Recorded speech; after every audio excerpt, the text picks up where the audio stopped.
Welcome back, everyone, and welcome to the final session of the day. I'd like to introduce Jonathan Simon, Director of Inflection, and Simon Terrington, CEO of the strategy consultancy DotVector. Both of them have worked for Ofcom at different times in their careers, but they're not representing Ofcom. No. And this session has come about sort of working with two totally neutral strategy economics consultants in the sector to really try and bash through what some of the options might be for funding and finding. You will have seen from the session I hosted earlier with the producers and producer bodies and the PSBs that we didn't come to conclusions in the sessions that we held, but we did do a lot of talking about potential solutions. And I think it's worth saying before we sort of start diving in, and there is a 76-line spreadsheet underpinning the questions that we're about to go in, so buckle up, that there is clearly not one solution that's going to fit all. But what we have done as a group is really sort of ladder back to, you know, what are the strategic problems that we're trying to solve, rather than coming to, shall we have a levy of this amount or a tax credit, because that is just about shifting what we've got at the moment, rather than what I feel we've gone through today and in the work that we've gone through with the summit planning is this is quite an existential thing that has happened within the broader kids industry, and possibly some of the solutions that might be needed may need to become existential as well. So we're not going to come out with one perfect answer. It could be a bit rapid fire, bear with. If the things you really don't understand, put your hand up, but we'll try to sort of de-jargonise. But first of all, we're going to look at, what might the opportunities and challenges be going forward. We've heard a lot about the need for public service content today, it sort of aims to resolve, and the value of public service media. But this is very much a sort of hard-nosed look at where we go next. So, starting with you, Jonathan, based on what we've heard today, what do you think the key outcomes that need to be achieved for the industry? For me, I think my starting point is need to follow the audience. I think of all the sessions today, perhaps the single most striking thing I've seen or heard was Ofcom's slide with the 10 years of data on viewing to the PSB channels and that massive decline in viewing of the traditional channels. And various of the other panellists told us about the amount of viewing there is on YouTube, on the social platforms. And I just think our heads will be in the sand if we don't say the whole point of what we do in the future has to be to make content for children where they are, not where they used to be or where we might want them to be. And that means across the whole range, the whole gamut of digital and social platforms. If we don't do that, we'll be back to the kind of frustration, I think, Magnus ITV Express, which is all this money went into this great content, but on traditional channels, it just wasn't viewed by that many people. That's because they're not there anymore. And if we're going to talk about having new funding to make new kinds of content, if you make an amazing piece of content and nobody watches it, it has no real value. The value of the content is linked to the quality of the content and the number of people who watch it. So we have to be where the audiences are. That's my starting point. Are you, Simon?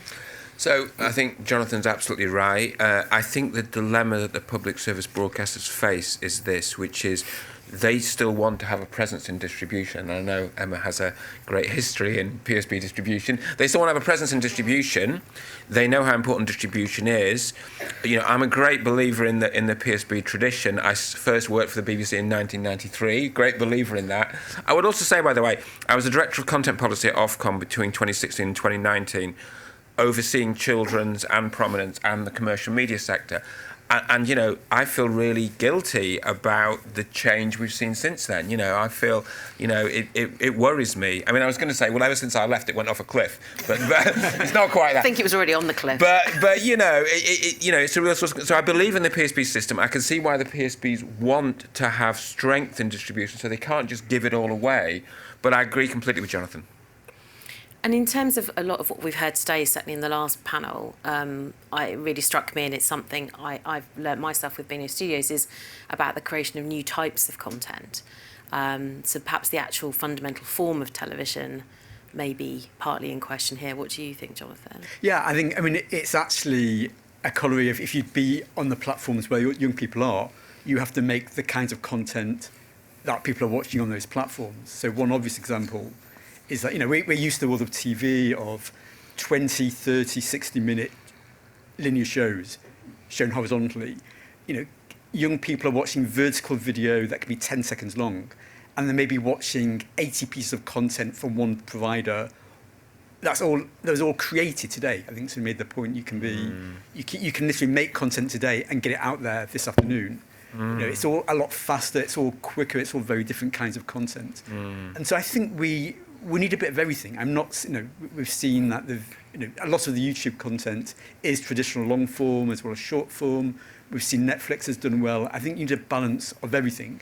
Traditional long form TV, traditional short form TV, things that look like TV but might be only 5 minutes in length, and stuff that doesn't look like TV at all, doesn't involve talent from TV, but involves talent from the digital world, making content of the kind that they make anyway, but they might, our kind of new funded activity might get them to make new types of content that, rather than just promoting a shampoo, they might be doing something that's got more of a public service value.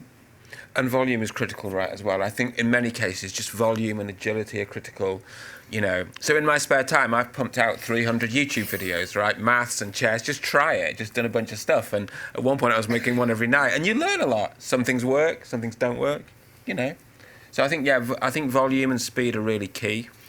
But if we think about when John Gisby was presenting this morning, he showed a graph, something along the lines of 80% of the content was barely sort of picked up by Barb. Now, that is traditional linear content. My videos are in there. No, that's... They're not picked up by Barb. Sorry. No, that was on proper television. Yeah, that sorry. Was, What's the response to that? Because there's a tension, isn't there, with, we're seeing that public service content is not all being viewed, and that, to Magnus's point, is that good value for money? But we also know in a fully digital world that volume is critical.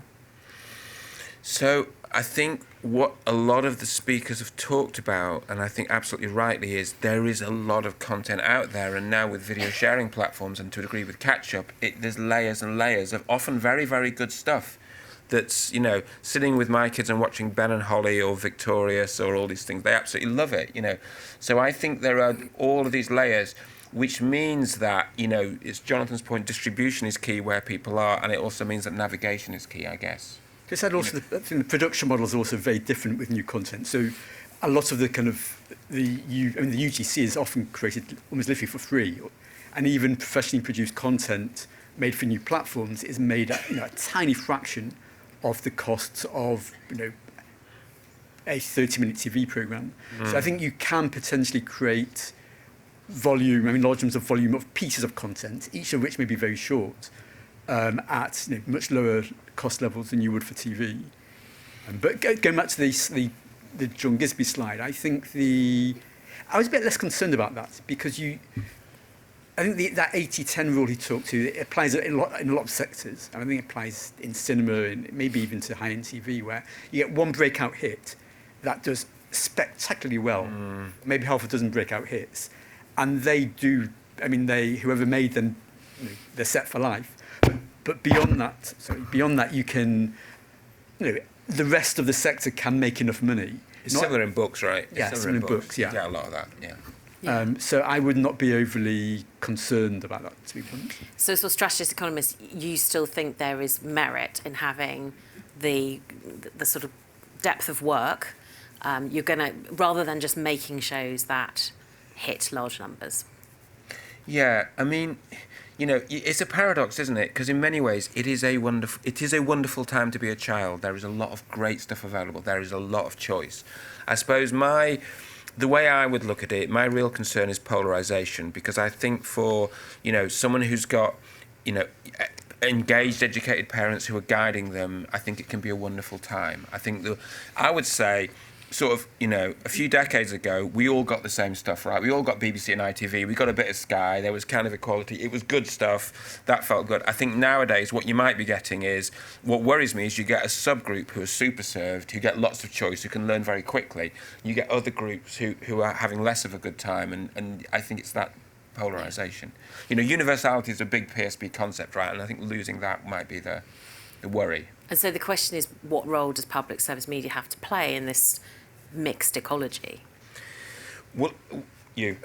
I think first of all, I think you need to redefine it. I think something along the lines of what Sky was saying in the last session, which is, first of all, it should be defined beyond just content that is made by traditional public service entities like the PSBs. I think it has to be content which has socially or culturally, democratically useful value. I think the culturally relevant definition that John Gisby was getting at is along the right lines, but you can come up with the right definitions, but it has to be content that has value and value to British citizens, and can potentially be made by anyone. It doesn't have to be just made by the existing providers, as long as it's fulfilling certain values and is distributed to audiences so they get a chance to watch it. So who's going to make this content then, Simon? Well, can I circle back to your question, the role of public service media? So I think, for me, interesting things are, the first thing is, I think, reflecting British culture. So one thought I would say is, when I was young, a lot of American stuff on TV, right? So Kojak, Dallas, Dynasty, it was actually quite an American thing. And then I think British television British content had a really good period, kind of the 90s and all that kind of, it was very British. I think, again, and my wife's American, so this is not the end of the world, but I think now there's this thing where it's more of an American influence, the platforms, all that kind of stuff. So I think British culture is an important aspect. I think sort of impartial news. So I have 3 children, and my older children have developed very different political views from YouTube. One is sort of very conservative, one is very liberal. And it's not the end of the world, but the way Instagram and YouTube, I think it allows people to shape quite specific, quite polarised political views. So I think a bit more impartiality. So what we're saying is perhaps new forms of content delivered where children actually are, but these sort of bedrock public service values and impartiality in news is something that's been dotted throughout the day, but something very perhaps in some ways we take it for granted, certainly as older people, versus this sea of content that kids are getting, and impartiality not being there or front and centre. Just to add to that, I think we're talking about all the things that have changed. I think actually the one thing that probably hasn't changed much are those values of what we used to call public service broadcasting. I think what we're talking about is applying them to new kinds of content distributed in new ways. But I think those values remain. So who's going to make this new type of content? Who's going to make it? Simon, that's your question. Okay, so who's going to make this new type of content? Well, I suppose who's going to make it depends a bit on who funds and commissions it. I mean, okay, yeah. I mean, I think it depends a bit on who funds and commissions it. I mean, I think that, and that's an area we can talk about. So I think, it probably starts with funding. Sounds like I'm getting some claps for that. I think it probably starts with funding, Yeah. Yeah. Do you want more of an answer than that? No, I'm going to ask Jonathan because I know what he's going to say. Well, I think one of the things that's become clear today is it's not easy. I mean, all of the legacy players, the PSBs and whatever, and the indie producers are all in different ways struggling massively. And so just saying, we want this new kinds of content without saying whether, almost the central question is, where's the money going to come from? And in the short term, it appears it's not going to come from the marketplace, which suggests some kind of public funding. Only thing I'd say is if we are talking about content which, putting in economics terms, you asked me to come kind of as an economist, is we're talking about stuff that's got positive externalities. That's a bit of jargon for economics. Explain it. What this is basically where if you consume content, the value of that content has got a greater value to society than that the buyer and the seller, or the consumer and the producer get from it. And so whether the content's free or not, the direct transaction between consumer and producer doesn't capture the full value to society of the content. And, the traditional economic theory says in those circumstances, there is a justification for public funding to kind of move the market equilibrium to a higher level of provision, which is socially optimal. So that's my kind of economics 101. But all that means is, it is a reason to justify making claims to government that funding should be provided. I mean, it's the rationale for PSB in general. It's the rationale for for the BBC, for the licence fee, for having all the interventions, historically on ITV, Channel 4, Channel 5, where they got free spectrum in return for delivering obligations. It was all based on these kind of positive externalities of the TV programmes. But now that's not there. That's not there. So we need new sources of public funding, is I think where we're going. But also, I suppose, thinking about these different forms of content, we've sort of traditionally in the past looked at tariffs and rates for linear television. Might there be other shifts that are needed? Terms of trade is what I'm talking about.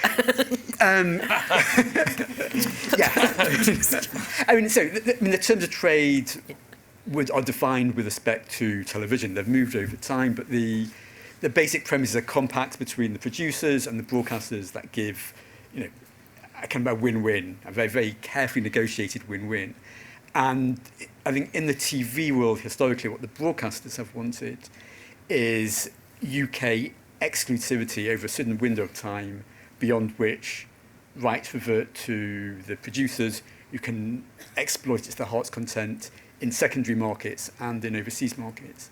Now, one of the big challenges we've got is all these new digital platforms are global, and you can geo-block content, but it's all very messy, and so and obviously it restricts viewing. And so, one thing we've been talking about is there a different terms of trade model that would be more appropriate for this world, which creates a different win-win compact so that everyone gets what they need. So whether it's the broadcasters or let's call it the fund, if there's to be a fund, is able to distribute the content that is made with this money on all of the platforms, not just broadcasting platforms, but on YouTube, TikTok, everywhere, without restriction, and globally potentially because it's too hard not to do so. And in return, giving something else up, maybe exclusivity. You have to get into details where I'm not an expert, but giving something up so it becomes a good deal for all the parties. It gives the producers enough money that they can make this content which currently isn't available to them. So thinking about the shift and thinking about what the possibilities might be, let's start to look at what models we might be thinking about. Again, I'm going to come to you, Simon, first. Okay. Market failure. Okay. So what model for funding what might we start to look at? Okay, so it strikes me... Okay, I'm going to just throw 3 or 4 models out there. So I suppose our sense, and we've talked about this quite a lot, and Emma's prepared us very rigorously, which we love. Our sense is that, look, this is a market failure, so this should be a publicly funded thing. So essentially, I think that takes you to 2 places. It either takes you to a sort of fund of public money, which I would suggest should be available to put content on all the different platforms where children are. So I think the previous fund was a big success, but I think it was stipulated it had to be on free-to-air PSB platforms, right? So I think some fund of public money, perhaps even bigger than the previous one, which could be put anywhere. Now, I know there's some complexity around that because you say, well, are you driving the YouTubes and the TikToks and the Instagram? And I say, well, that's fine, that's just the way it goes. But I think that's an option. I mean, if it was up to me, I think the BBC should argue for quite a big licence fee increase to do something ambitious with children's. I mean, I think that would be, I think the BBC is in a position where it's able to do that. I think it's very hard for ITV, Channel 5, Channel 4, and having overseen these at Ofcom and report on their economics every year, I think it's very hard. I think the only argument I'd make to ITV is that the long-term value of a viewer may be bigger than we're sometimes estimating. So I was doing some qualitative research in my previous life with a woman who loved Coronation Street, and I said, well, why do you love it so much? And she said, well, I don't know, my mother used to watch it. And I just thought, what a business, that is fantastic. So I just think that if you can create, I think customers are around for longer than we think, and all the big brands that have really broken through, like when Sky broke through, when YouTube broke through, they all have a strong kids offering. You know, when ITV started, it had a strong kids offering. So I would say the commercial value of kids offering might be a bit more than people are assuming, but I still think that ITV's business model is really, it's really challenging, it's really tough. Things like HFSS don't make it easier. So possibly a fund or a cradle-to-grave strategy for the broadcast? Yeah, that's what I would argue. Jonathan? I mean, I definitely would support a fund. I think I'd like to... Not a BBC licence fee increase? Well, I would... two things. One, I would like to see what, given how low the viewing is and decreasing of kids' TV on the PSBs, I say in the first instance, before we start talking about new money, what more could the PSBs do with their existing money? And I would like to see some experimentation in that area. And we heard Magnus talking before, we've seen the BBC talk. They are driving their new on-demand services. iPlayer, ITVX, Channel 4 is on Channel 4 service called Channel 4. And the annoying thing is, as we've learned today, is that that's not where much as it would be convenient if they were, kids are not watching those services. They're on YouTube, they're on all the other platforms. So I think I can understand why the broadcasters are reluctant to make content deliberately not made for their own services, that they're putting all this energy into creating and growing. But for kids' TV, at least, I think they need to try. And Channel 4 is actually doing some interesting stuff with Channel 4.0. It's focused on older kids and teens. But it's content that's made specifically for YouTube. And it's getting really good numbers. And they're working with YouTube creators. So they're not just chopping up Channel 4 programs and putting clips online. They're making content for this platform. And, as a small thing, it's doing very well for them. I would love all the broadcasters to say, let's take a chunk of our existing money and almost create like a skunk works. Just get some young people in who aren't wedded to all the old legacy ways of doing things and ask them to just create some volume of content, very cheap content, get their biggest numbers they can with content that can be whatever genre it is, but just infused with public service values, and just run with it. A fairly low-cost experiment, I think is worth doing. So like a Skunk Works, that's trying out new formats, new volumes, maybe not put on the traditional platforms. I would say definitely not. I think they're already doing stuff for their own platforms, stuff that's actually made for YouTube, for TikTok, for Snapchat, for... It's a bit like what the news movement. Yeah, absolutely. Yeah, I thought that was very impressive and very interesting. I mean, what's your idea of a fund then? Well, actually, before I go to a fund, can I just add one other thing, which is that, so I was very influenced by the previous session, which I thought was very good, and also things that John McVeigh said to me in the coffee line, and which were also really made me think. Breaking his legs or something.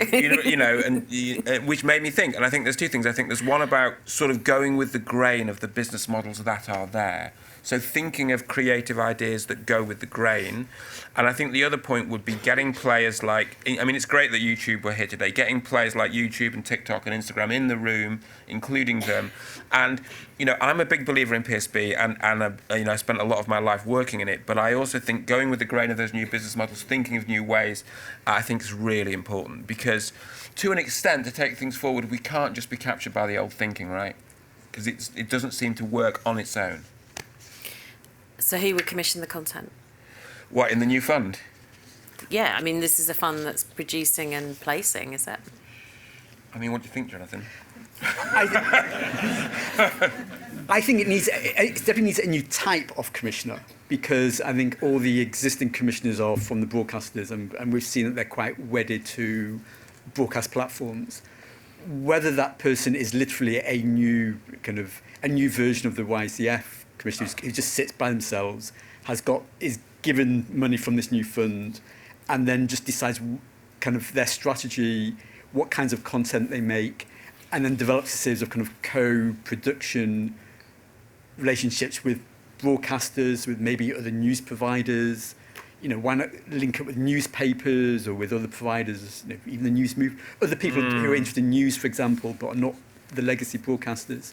And then in terms of commissioning from production companies, I think both, traditional UK broadcast indies as well as entirely new kinds of digital companies, should all be welcome to the party. I think they've all got a role to play. So say there's funding. We've got a Skunk Works might have a fund. We're going to come on to other forms of funding as well for sort of traditional TV as well. How do we make sure that content's found? Because that's a very critical part that's coming up in the research and in the sessions we've had today. Well, can I start with the bad news? Yeah, go on then. I mean, I know there's been a bit of bad news today, and we're trying to keep it to good news. I mean, I think the bad news is, I oversaw the prominence work when I was at Ofcom, and what I would say is it's hard, in my view, it's hard to do it through prominence regulation. I think so.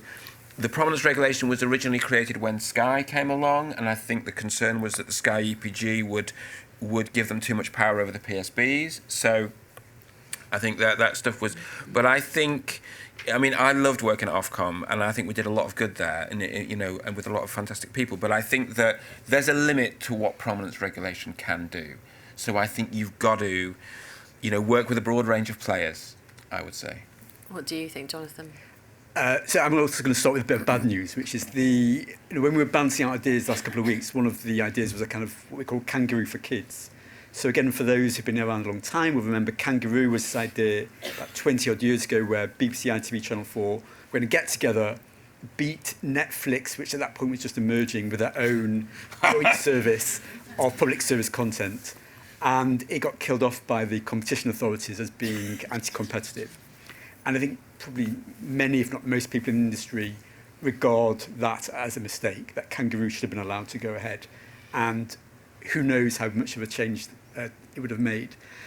Kangaroo for kids would be obviously a much smaller idea, but it is kind of a version of that, which would be what if the PSBs got together and created a new platform, brings together all of their kids' content, plus anything produced by the fund. And it would it'd be a kind of a utopia of what we're looking for. It would be a service for kids. It could be designed to meet all of the online safety harm issues that have been touched on today. It would be perfect. But the bad news is kind of all the indications are it probably just wouldn't work as a new standalone destination. In the same way as iPlayer and whatever don't work. In the same way that even though YouTube Kids exists, more kids go to YouTube Main than to YouTube Kids. So as a utopian ideal, my sense is it doesn't have legs. Whether something like that could exist as a brand that was rolled out over different platforms, so a Kangaroo for Kids channel on YouTube, on Instagram, TikTok, so that could be more interesting. Okay, so my suggestion is, and I accept this is a bit out there, I worked on the public value test for the BBC on the iPlayer, so this is a little bit out there, but there could be a version of the world where the BBC puts together a business plan for something really ambitious for kids, which includes a distribution element, goes to the government and said, right, we want to put £10 on the licence fee, which is 250 million a year, and then we're going to invite the other PSBs to be part of it. Because the point is, if you look at the data, if you look at what everyone said today, the trends are really scary. I mean, look, I love YouTube, and my wife loves Instagram, and I make videos for YouTube, I believe in it. But if you believe in all of that, you want to support PSB, you want to balance things up, then you say, it's only 10 quid a year on the licence fee. Stick 10 quid on, £250 million a year, try to do something really ambitious, bring all the PSBs together, make the case to the government. You could try that. All I'd say is I did a business plan for Kids Kangaroo in 2013. Did you? When I was running, You're forward-looking. Freesat. I like that. You've got to have a lot of collaboration going on. So. Yeah, it's that hard. That was 11 years ago. We thought of similar things within Ofcom. I mean, it's been, it's discussed. Yeah. So there's lots of options there, but can we incentivise digital platforms to surface public service content? You're saying no. What I'm saying is, and again, I've been influenced by conversations with a lot of people here, I think one thing is, it might be that the digital platforms themselves start to feel it's a good idea to extra incentivise stuff that has social good. So maybe they give a better return on the advertising money for stuff that's got social purpose when it starts to really break through. I think, every brand wants to do good in the world, right? Every brand wants to do good. Well, that's what I'm saying. I'm sticking to it. Brands want to do good. So I would say that, but the point is, the basic thing is, Ofcom's able to get regulatory concessions because people are licensed. And obviously with these people, it's got to be persuasion, because they've got none of those levers. So Jonathan, on that, what, from a regulatory point of view? I mean, I agree with Simon. I think it'd be amazing if you could just force YouTube to adjust its algorithm. Charm YouTube. This was discussed a bit in the last session. I thought it was interesting because the guy's name, one of the ex-YouTube guys, said that you could maybe do something curatorial on YouTube Kids, but probably not on main YouTube, which I thought was a very interesting distinction. And I think it speaks to the size of the challenge. I mean, anything is possible. I suppose, whether or not that becomes a goal of you guys when you go forward in terms of putting through your policy recommendations, I think you need a plan B. Because I think plan A, there's a very good chance it won't work. And also from a media bill point of view, the last one was 20 years ago? And we can't wait another 20 years. We're literally, it's been so many years for the current media bill, which is literally now it's finally happening. I mean, the years and years and years of dragging that over the line. The idea of persuading government to straight away, even a new government, potentially, of opening up a new front and prominence, it sounds like, the last thing they would want to do. Okay, so there may not be regulation. There could be. We're hearing that that's possible on YouTube. Not regulation, but kind of prominence, effectively. We're saying that possibly a fund of some kind, some differences on what that might be and how it's made up. Idea. Obviously, the kind of core role of the PSB's going there as well. But someone's got to pay for this. Your idea is another 10 quid on the licence fee. That's an idea. Yeah. Good luck with that one. Well, But, so someone's got to pay: government, broadcasters, digital platforms, the public. So what are the options? We've got lots of ideas, and we're going to perhaps go into a bit more of a quick fire round now to discuss the pros and cons of different kinds of money that could be used to do this. So quotas, maintain the status quo, but PSB is now obligated rather than encouraged to kind of commission. So Simon, what do you think about quotas? Well, I worked on that. I think many people will know that Baroness Benjamin got legislation through that's relevant to that. I think in the current, for what it's worth, I was pretty sympathetic to that. I think in the current environment, it's really hard. If you look at what the forces Magnus is battling with, it's really hard. That would be my comment. I think it's a little bit of a thing of the past, unfortunately. Jonathan? I agree. That was easy. Okay. Levies. So the idea of charging non-PSBs money particularly seems to be a list of ones that are doing quite well, might not be making money, like Netflix, and then, money coming back in to the sector. So I was instinctively suspicious of this previously, but then again, I had some conversations I've had with people who really know what they're talking about, also made the point to me that there are often unintended consequences. The various players who are levied then react in ways that cause other problems. Often that might net out to zero. So I would, I also think it's not really typical of our economy. The other economies are more open to that, but I think the UK economy... French things do. Well, I didn't want to say that. The French. The thing is, because basically... But yeah, so I would... I'm not sure I'd look there myself. So CNC do it, so, yeah. I mean, it's a cultural difference. It's things which work. I mean, there are all kinds of levies in France, which, versions of which have been suggested in the UK many, many times over the years, and are always quite quickly beaten down. So it just feels like not a British thing to do. And in terms, that aside, in terms of the logic of... The logic's difficult, frankly. If we're talking about supporting content which has got public value of some kind, value which goes beyond the direct commercial value,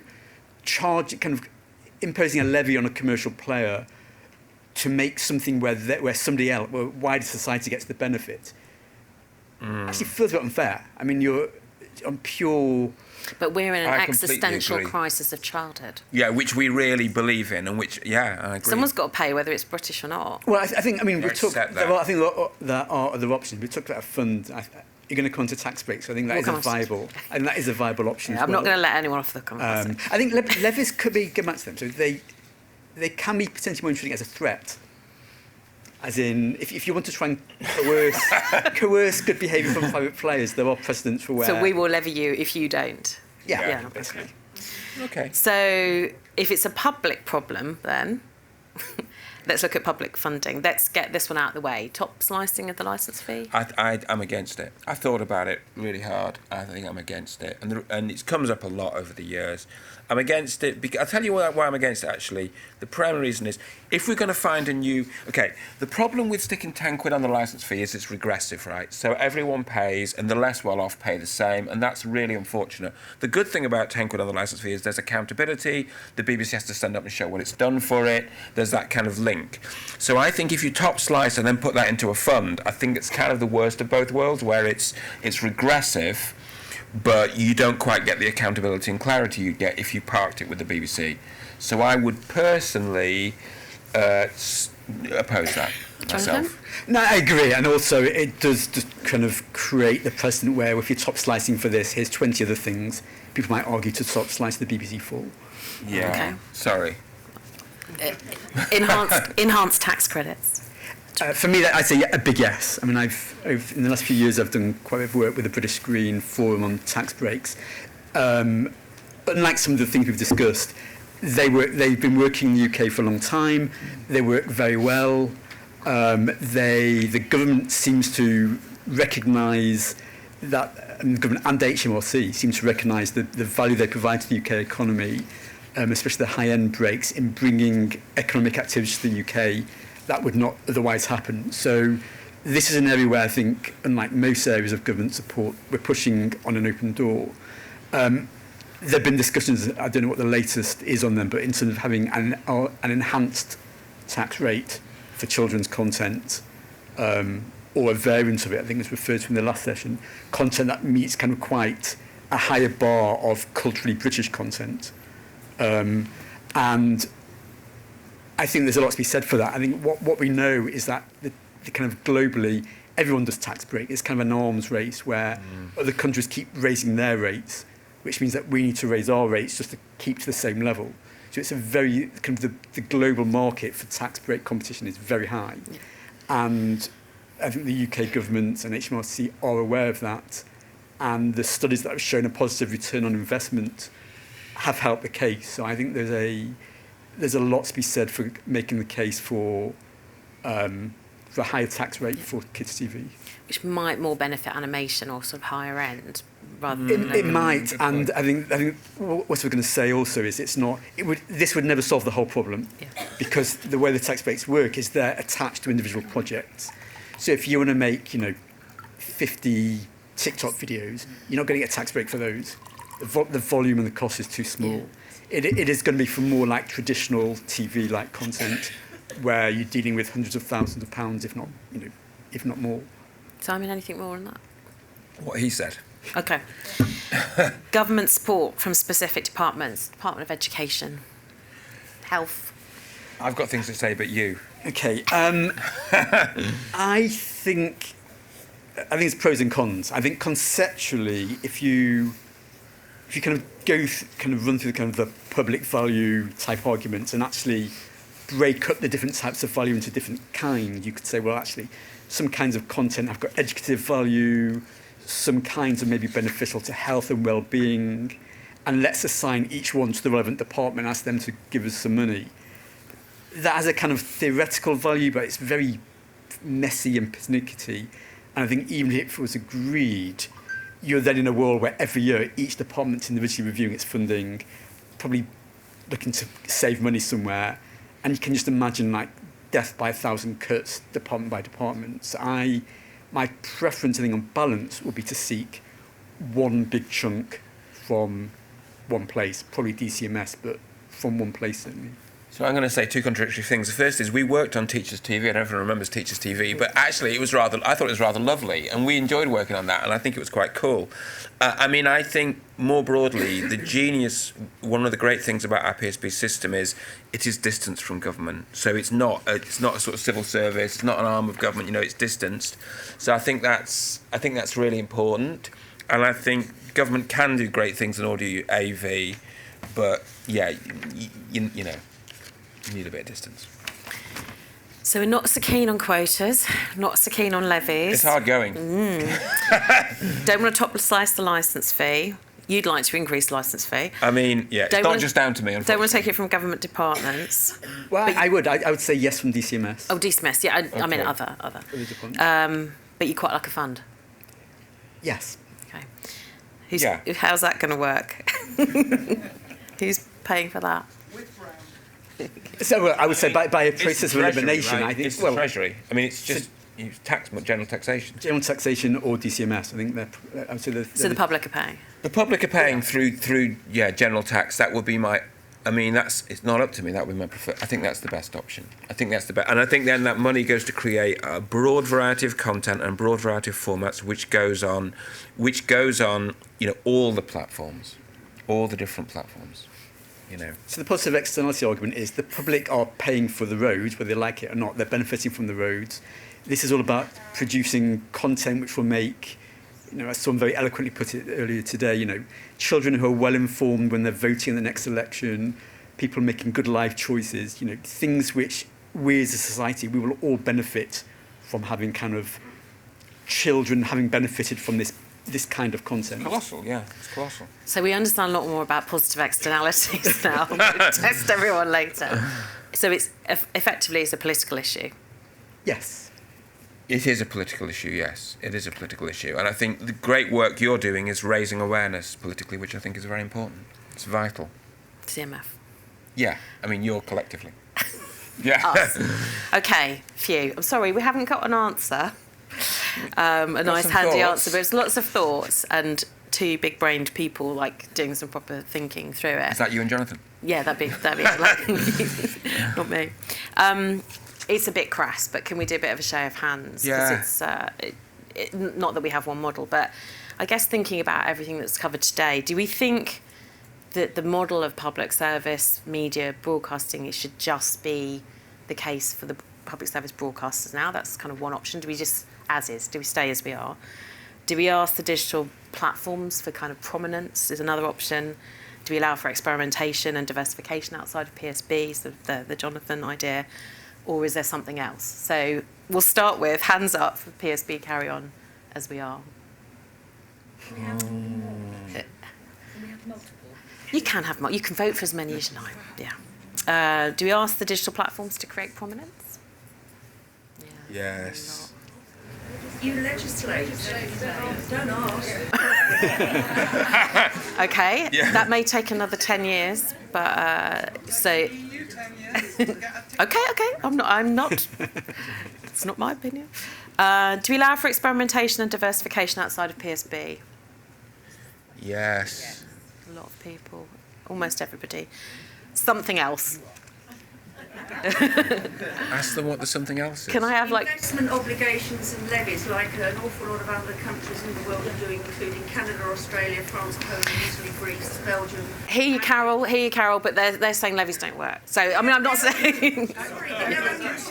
I know, but we're on but we've got the mic. Okay, so that's one. Any others? Contestable fund, yeah, a fund. Yeah. Lady in blue top there. I'm very much behind. We'll just get the mic to you. It's coming to you. I'm very much behind the concept of going where the audience is. So absolutely, 100%. We should be doing anything that's going to make that work. However, I think it's slightly rolling over to not investigate how our public services that we are already funding, why are they not working in the digital world? Why are they not effective? Why is iPlayer not reaching people? Why don't they have an app that is working for children and families? We need to invest in that as well. We cannot just roll over and give all our content to a commercial entity. There has to be another way. We have to invest. My dad always taught me to answer rhetorical questions, so can I try and answer that rhetorical question? Because I think what's interesting, so I actually think that the PSBs are doing a fantastic job. I think I think the players are great. I think they're creating lots of great content. When I was at Ofcom, we were looking at research about how children were relating to YouTube, and they were so keen on it, and they valued it so much. The scores were so high, and if this is true, I think it's going to be amazing. And the data we've seen since has shown that to be true. And all I would say is, I think we've got these incredibly compelling products, YouTube, Instagram, TikTok, that have emerged and have taken away eyeballs. But the BBC is in many ways as good as it's ever been. I mean, that's what's so difficult. So it's just coping with the consequences of these. My wife adores Instagram, these fantastic products that just pull in a lot of eyeballs. I know there's problems with them, and they create, and I've got children myself, they create issues. But I just think, YouTube's an amazing thing. It's got a lot on it. Closing comments from both of you. I mean, there is no answer, and this is not about throwing out the PSB, compact. This is about, all the research is telling a very, very strong story, and it's not just one PSB that's not cutting through. It's happening in every other country around the world as well. So I think what we're trying to do is bring more of a sort of reality to what we're dealing with, and then try to find a range of different solutions. And it won't be us three coming up with them, it will be government. I think the Kangaroo for Kids discussion we had kind of spoke to the point that you just made, where I think the PSBs absolutely have the capability to create a platform like that. I'm sure they could, if we wanted, persuade them to kind of combine all their kids' content onto that platform. But all the evidence has been shown would be that even if it was created, even if they put the full weight of their marketing behind it, it wouldn't work. And that the kid, all the young people, they're on YouTube. They're not going to be persuaded to go to a new, completely separate platform with a couple of 100 hours of content or whatever the volume is, when you've got 10 billion hours of content on YouTube. Simon? My closing thought is, you're all doing a wonderful thing. You're fighting the good fight. Thank you for inviting me. If I can help more, let me know. Oh, thank you. That's my thought. That's the end of this panel. I'd like to big thank you to Jonathan and Simon. If you put your hands together for them, thank you very much.